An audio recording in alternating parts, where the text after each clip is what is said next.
കിടില സ്നാക്ക് ഉണ്ടാക്കിയാലോ? നമ്മുടെ വീട്ടിലുള്ള ചേരുവകൾ മാത്രം മതി ഈ സ്നാക്ക് ഉണ്ടാക്കാൻ. ഉരുളക്കിഴങ്ങും ഗോതമ്പ് പൊടിയും കൊണ്ടാണ് കേട്ടോ ഞാനിപ്പോൾ ഈ സ്നാക്ക് ഉണ്ടാക്കിയിട്ടുള്ളത്.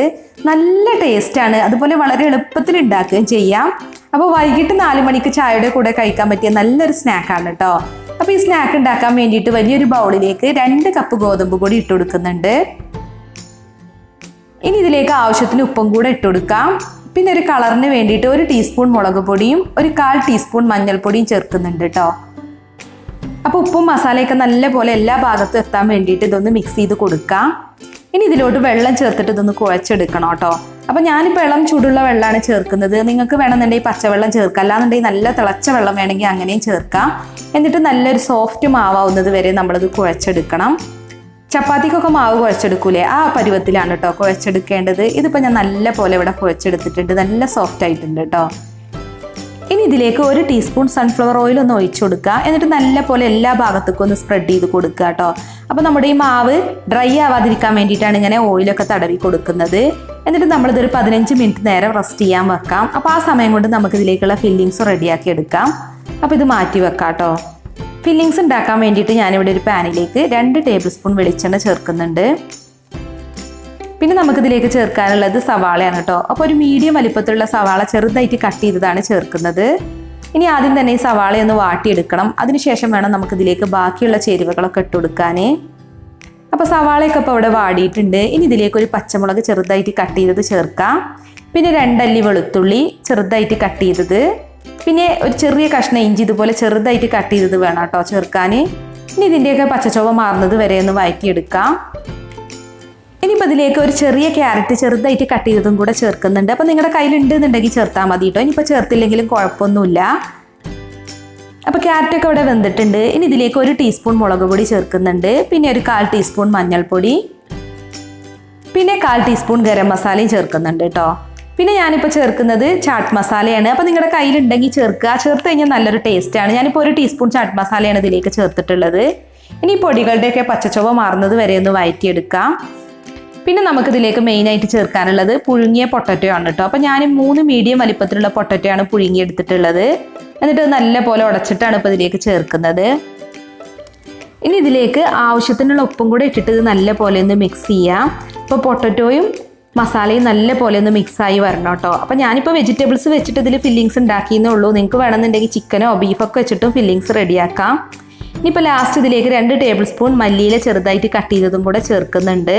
ഇനിയിപ്പോൾ മല്ലിയില ഇല്ലാന്നുണ്ടെങ്കിൽ കറിവേപ്പിൻ്റെ ഇല ചേർത്താലും മതി കേട്ടോ. അപ്പോൾ ഫില്ലിങ്സ് ഇവിടെ റെഡി ആയിട്ടുണ്ട്. ഇനി ഇത് മാറ്റി വെക്കാം.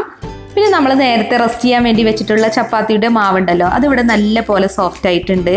അപ്പോൾ അതിൽ നിന്നും ആദ്യം തന്നെ കുറേശ്ശെ ബോൾസ് ഉണ്ടാക്കിയെടുക്കുക കേട്ടോ. അപ്പോൾ അത്യാവശ്യം വലിയ ബോൾസ് തന്നെ ആയിക്കോട്ടെ. അതിനുശേഷം നമ്മളിതൊന്ന് പരത്തിയെടുക്കുകയാണ് വേണ്ടത്. നമ്മൾ എങ്ങനെയാണോ ചപ്പാത്തിക്ക് പരത്താറുള്ളത് അതുപോലെ ഒന്ന് പരത്തിയെടുക്കുക. അപ്പോൾ ഞാൻ ചപ്പാത്തിയൊക്കെ ഉണ്ടാക്കുന്ന പ്രഷറിലാണ് കേട്ടോ അത് പരത്തിയെടുത്തിട്ടുള്ളത്. ഇനി ഇതൊന്നും കൂടി ഒന്ന് പരത്തിയെടുക്കണം. അത്യാവശ്യം വലിപ്പത്തിലൊന്ന് പരത്തിയെടുക്കുക. എന്നിട്ട് നമ്മളിത് കട്ട് ചെയ്തെടുക്കണം കേട്ടോ. ഒരു കത്തി ഉപയോഗിച്ചിട്ട് ഇതിൻ്റെ 4 അരികു വശം ഒന്ന് കട്ട് ചെയ്ത് മാറ്റുക. അപ്പോൾ നല്ലൊരു സ്ക്വയർ ഷേപ്പിലുള്ള ഒരു ഷീറ്റാണ് നമുക്ക് വേണ്ടത്. അപ്പോൾ ഷീറ്റ് ഇവിടെ റെഡി ആയിട്ടുണ്ട്. ഇനി ഇതിലേക്കുള്ള ഫില്ലിങ്സ് വെച്ച് കൊടുക്കാം. അപ്പോൾ കുറച്ച് മാത്രം വെച്ചാൽ മതി കേട്ടോ, അധികം ഫില്ലിങ്സ് ഒന്നും വെക്കരുത്. പിന്നെ ഇതിൻ്റെ സെൻട്രലായിട്ട് വേണം നമ്മൾ ഫില്ലിങ്സ് വെച്ച് കൊടുക്കാൻ. അതുപോലെ ഇതിൻ്റെ അരികു വശം കുറച്ച് വിട്ടിട്ട് വേണം കേട്ടോ വെക്കാൻ. എന്നിട്ട് ഇതൊന്ന് മടക്കിയാൽ മതി. എന്നിട്ട് പിന്നെ നമ്മുടെ വിരൽ വെച്ചിട്ട് നല്ല പോലെ ഒന്ന് പ്രസ് ചെയ്ത് കൊടുക്കുക കേട്ടോ ഇതിൻ്റെ 3 അരികു വശവും. അപ്പോൾ തന്നെ ഇത് നല്ല പോലെ ഒട്ടി കിട്ടും. ഗോതമ്പ് പൊടി ആയതുകൊണ്ട് തന്നെ പിന്നെ നമ്മൾ മൈദയൊന്നും വെച്ച് ലോക്ക് ചെയ്യേണ്ട ആവശ്യമൊന്നുമില്ല.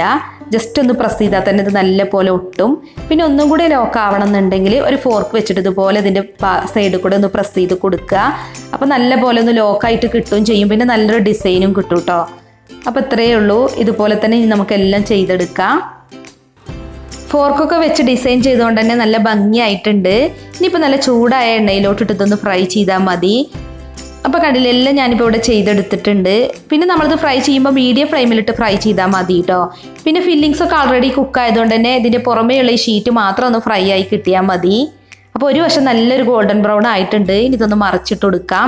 അപ്പോൾ നല്ല പോലെ പൊള്ളച്ച് വന്നിട്ടുണ്ട് കേട്ടോ ഇതിൻ്റെ പുറമേ, കണ്ടില്ലേ? അപ്പോൾ നല്ലൊരു ഗോൾഡൻ ബ്രൗൺ ആയിട്ടുണ്ട് നമ്മുടെ സ്നാക്ക്. ഇനിയിപ്പോൾ അത് എണ്ണയിൽ നിന്ന് മാറ്റാം. എന്നിട്ട് ബാക്കിയുള്ളത് ഇതുപോലെ തന്നെ ഫ്രൈ ചെയ്തെടുക്കാം. അപ്പോൾ വളരെ പെട്ടെന്ന് തന്നെ ഫ്രൈ ആവും, അധിക സമയമൊന്നും വേണ്ട കേട്ടോ. അപ്പോൾ ഇത്രയേ ഉള്ളൂ, നമ്മുടെ കിടില സ്നാക്ക് ഇവിടെ റെഡി ആയിട്ടുണ്ട്. നല്ല ഹെൽത്തി ആയിട്ടുള്ള സ്നാക്കാണ് കേട്ടോ. കണ്ടില്ലേ, നല്ല ഭംഗിയായിട്ട് കിട്ടിയിട്ടുണ്ട്. നമ്മൾ ഗോതമ്പ് പൊടിയും പൊട്ടറ്റോവും വെച്ചിട്ടാണ് ഉണ്ടാക്കിയിട്ടുള്ളത്. അതുകൊണ്ട് തന്നെ നല്ല ഹെൽത്തിയാണ്, നല്ല ടേസ്റ്റുമാണ്. അപ്പോൾ നിങ്ങളൊന്ന് ട്രൈ ചെയ്ത് നോക്കുക, എന്നിട്ട് നിങ്ങളുടെ ഫീഡ്ബാക്ക് ഒന്ന് അറിയിക്കണം കേട്ടോ. അപ്പോൾ വീഡിയോ കണ്ടിട്ട് ഇഷ്ടമായിട്ടുണ്ടെങ്കിൽ ഒന്ന് ലൈക്ക് ചെയ്യുക, ഷെയർ ചെയ്യുക, അതുപോലെ നിങ്ങളുടെ വിലയേറിയ അഭിപ്രായങ്ങളൊന്ന് കമൻറ്റ് ചെയ്യണം കേട്ടോ. പിന്നെ നമ്മുടെ ചാനൽ സബ്സ്ക്രൈബ് ചെയ്യാത്തവരുണ്ടെങ്കിൽ ഒന്ന് സബ്സ്ക്രൈബ് ചെയ്ത് സപ്പോർട്ടും കൂടി ചെയ്യണേ. സബ്സ്ക്രൈബ് ചെയ്യുമ്പോൾ അതിനടുത്തൊരു ബെൽ ബട്ടൺ കാണും, അതും കൂടി ഒന്ന് പ്രസ് ചെയ്യണം കേട്ടോ. അപ്പോൾ 3 ഓപ്ഷൻ വരും, അതിൽ ഓൾ എന്ന ഓപ്ഷൻ വേണം കേട്ടോ പ്രസ് ചെയ്യാൻ. എങ്കിൽ മാത്രമേ ഞാൻ പുതിയ റെസിപ്പീസൊക്കെ അപ്ലോഡ് ചെയ്യുമ്പോൾ അതിൻ്റെ നോട്ടിഫിക്കേഷൻ നിങ്ങൾക്ക് കറക്റ്റായിട്ട് കിട്ടുള്ളൂ. അപ്പോൾ മറ്റൊരു കിടിലൻ റെസിപ്പിയുമായി നമുക്ക് വീണ്ടും കാണാം. Thank you.